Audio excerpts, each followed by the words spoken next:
0314 hours local time, 100 kilometers from the Finnish border. The heavy steel doors of the Olenogorsk storage facility grind open in the freezing dark. Russian strategic rocket forces pull live tactical nuclear warheads from deep underground bunkers. They are not running a simulation. They are mating these warheads to delivery systems aimed directly at NATO territory. 48 hours ago, this was just geopolitical posturing. Today, the world is sitting on the edge of the absolute unthinkable. Run the numbers with me. 100 kilometers is the distance from the Russian launch sites on the Kola Peninsula to the edge of the NATO alliance. A hypersonic missile covers that distance in exactly 42 seconds. That is less time than it takes to pour a cup of coffee. For every second that ticks by, an American early warning radar operator has to make a decision that could end human history. 32 allied nations, 3.5 million NATO troops. All of them are now hostage to a 42-second countdown. Why did Vladimir Putin suddenly escalate this to the brink of World War III? But here is what nobody tells you about the footage leaking out now. This is not an isolated drill. This is a coordinated, multi-front nuclear deployment that spans from the Arctic Circle down to the borders of Ukraine. On May 15, 2026, Finnish President Alexander Stubb confirmed the terrifying reality. A massive portion of Russia's entire nuclear arsenal is now stationed in Murmansk and the Kola Peninsula. We are talking about hundreds of warheads. They are sitting right on the doorstep of the newest NATO member. Before Finland joined the alliance, this border was quiet.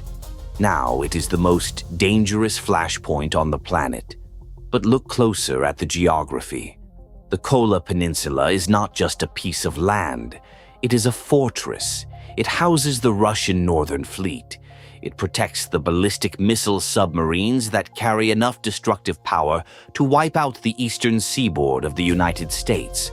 And now, tactical nuclear weapons are being pulled from storage and loaded onto mobile launchers. Why? Because the Kremlin knows that a conventional war against NATO would be suicide. They are preparing for the alternative. And that was the moment everything changed. Just 2 days earlier, on May 13, 2026, NATO Secretary General Mark Rutte issued a warning that sent shockwaves through the Pentagon. Russian nuclear submarines equipped with live nuclear warheads are currently stationed just off the Norwegian border. These are not standard patrols. These are attack positions. An Oscar-class submarine lurking in the Barents Sea can launch a barrage of hypersonic cruise missiles. It happens before NATO sonar operators even register the acoustic signature. A single Yasin-class submarine costs Russia roughly $1.5 billion. It carries 32 vertical launch tubes. If those tubes are loaded with nuclear-tipped Zircon missiles, they can strike NATO command centers in Europe in under 5 minutes. 5 minutes. Think about that for a second. You cannot evacuate a city in 5 minutes. You cannot scramble fighter jets in 5 minutes. You can only watch the radar screens and pray. What they didn't know was that the threat in the north was only a distraction. Shift your attention 1,500 kilometers to the south. The real nightmare is unfolding in Belarus. On May 12, 2026, Belarusian President Alexander Lukashenko announced a targeted mobilization of specific military units. The official reason was to prepare for possible combat operations. But the truth is far more sinister. Belarus has officially agreed to host Russian tactical nuclear weapons on its sovereign territory. And they are not just hosting old gravity bombs. They are hosting the Oreshnik intermediate-range ballistic missile system. The Oreshnik is a nightmare weapon. It is designed specifically to pierce through modern air defense networks, like the American Patriot system. A single Patriot battery costs $1.1 billion. A single interceptor missile costs $4 million. But when a nuclear-armed Oreshnik comes screaming down from the upper atmosphere at Mach 10, the situation changes. All that American money might not be enough to stop it. And here is the terrifying part.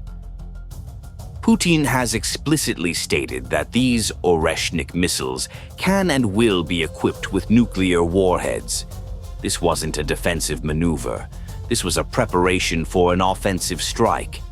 On May 15, 2026, Ukrainian President Volodymyr Zelensky dropped a bombshell piece of intelligence. American and Ukrainian spy satellites had detected something chilling. Russia is actively considering plans to launch massive operations from Belarusian territory. The targets? Either northern Ukraine or a sovereign NATO member state. Think about the strategic geometry here. If Russian forces strike a NATO country from Belarus, Article 5 is triggered instantly. The United States military is pulled directly into a shooting war with Russia. American soldiers, American sailors, and American pilots will be fighting Russian forces on European soil. That is the exact definition of World War III. But the Pentagon didn't panic. They started looking at the satellite feeds. Why? Because the movement of tactical nuclear weapons in Belarus was hiding an even larger strategic threat deep inside Russia. On May 12, 2026, Vladimir Putin stepped in front of the cameras. He made an announcement that froze the blood of every military analyst in Washington. Russia had successfully completed the test launch of the Sarmat intercontinental ballistic missile. The Pentagon calls it Satan II. Putin calls it the most powerful missile system in the world. And the numbers back him up. The Sarmat is a 208-ton monster. It has an operational range exceeding 35,000 kilometers. That means it can fly over the North Pole or the South Pole to strike the United States from any direction. It completely bypasses traditional American early warning radars pointing north. But look closer at the payload. Putin bragged that the Sarmat carries a nuclear payload yield more than 4 times greater than any Western equivalent. A single American Minuteman, 3 ICBM, carries a 335 kiloton warhead. The Sarmat can carry up to 15 multiple independently targetable re-entry vehicles. Each of those warheads can wipe a major American city off the map. New York, Washington, Los Angeles, gone in a flash of blinding white light. But here is the detail that changes everything. The Russian government is not just testing this weapon. They are deploying it right now. By the end of 2026, the first fully operational Sarmat missiles will assume combat duty with the 62nd Missile Division in the Krasnoyarsk Krai region. This is deep inside Siberia. It is completely out of reach of American conventional precision strikes. You cannot send a Spirit stealth bomber to destroy these silos. The air defense umbrella over Krasnoyarsk is impenetrable. Advanced surface-to-air missile batteries form a steel dome over the launch sites. The United States spends billions trying to develop a countermeasure. Russia has already spent a fraction of that to guarantee the missile launches successfully. The strategic balance of power is shifting, and it is shifting fast.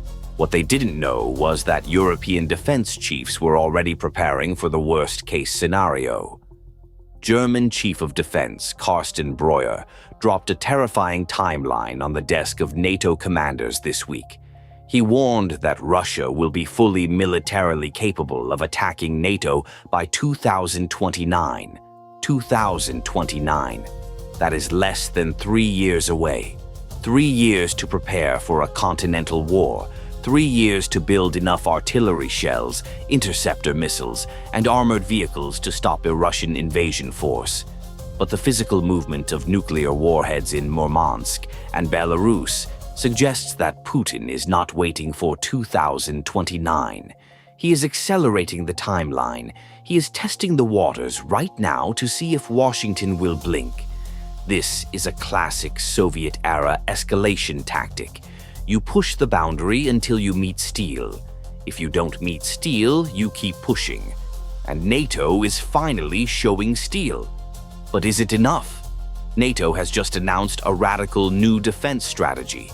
Over the next 2 years, the alliance is establishing a massive unmanned robotic zone along its entire border with Russia and Belarus. They are essentially building a high-tech wall of death. Thousands of autonomous sensors, artificial intelligence-driven targeting systems, and pre-positioned weapon caches are being deployed right now. A human soldier needs sleep. A human soldier feels cold. But a networked robotic defense grid stays awake 24 hours a day, waiting for a Russian tank tread to cross the border. The cost of this robotic zone is staggering. Billions of dollars are being poured into the eastern flank. It is the largest militarization of Europe since the height of the Cold War. But here is the problem. A robotic zone can stop a tank battalion. It cannot stop a hypersonic nuclear missile. Run the numbers with me again. On May 15, 2026, Kyrylo Budanov, the head of Ukraine's main directorate of intelligence, tried to calm the panic. He stated publicly that there are currently no concrete indicators that Russia is preparing an imminent nuclear strike. He called the fears unfounded. He pointed out that Russia uses the threat of nuclear annihilation as a psychological weapon. And he is right. The psychological warfare is intense. But the Pentagon does not deal in psychology. The Pentagon deals in capabilities. And the capability is sitting right there on the satellite imagery. The warheads have been moved, the missiles are fueled, the target coordinates are locked into the guidance computers. You do not move a nuclear warhead out of a secure bunker just to send a message. You move it because you want the option to use it. And that was the moment everything changed for the American military posture in Europe. To counter this massive Russian escalation, the United States Navy has deployed its most advanced assets to the region. Look at the Baltic Sea. American Arleigh Burke-class guided missile destroyers are currently operating on high alert. Ships like the USS Roosevelt and the USS Paul Ignatius are not just floating heavily armed boats. They are the most sophisticated ballistic missile defense platforms ever created by human engineering. Each destroyer is equipped with the Aegis combat system. Inside the Combat Information Center, the brain of the ship, radar operators stare at screens displaying the advanced radar feed. This radar can track a golf ball traveling at 3 times the speed of sound from over 100 miles away. But tracking a Russian Oreshnik missile is completely different. The Oreshnik maneuvers in the terminal phase. It actively dodges interceptors.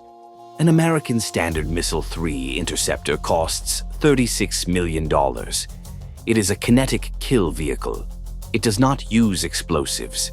It destroys an incoming nuclear warhead by slamming into it at 15,000 miles per hour. That is hitting a bullet with a bullet in the dark, cold vacuum of space. But what happens if the Russian forces launch a saturation attack? Run the numbers with me. An Arleigh Burke destroyer carries 96 vertical launch cells. If a Russian submarine fires 32 hypersonic missiles, the American destroyer must launch 2 interceptors per threat. This guarantees a kill. That is 64 interceptors gone in less than 2 minutes. The ship's magazine is instantly depleted by more than half. And that is just to survive one submarine. What if a second submarine fires? What if the land-based launchers in Murmansk fire simultaneously? The math of danger becomes impossible to overcome. No nation on Earth can afford to win a defensive war of attrition against a nuclear-armed superpower. You simply run out of missiles before they run out of targets. This is exactly why the Kremlin is parading these weapons right on the border. They want Washington to do the math. They want NATO commanders to look at the radar screens and realize that their multi-billion-dollar defense grid can be overwhelmed by sheer volume. But here is what nobody tells you about the American response plan. The United States does not just play defense. The moment those Russian tactical warheads were moved out of the storage facility, the Pentagon activated its own nuclear triad. High above the Atlantic Ocean, American Stratofortress bombers are flying continuous patrol routes. These massive aircraft are old, but they carry the most lethal payload in the American arsenal. Each bomber can carry up to 20 air-launched cruise missiles. These missiles are armed with nuclear warheads. They have a range of over 1,500 miles.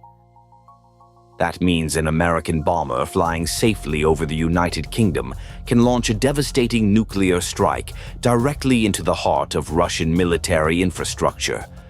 The flight time is less than 2 hours. The radar signature is almost invisible. The message to Vladimir Putin is crystal clear.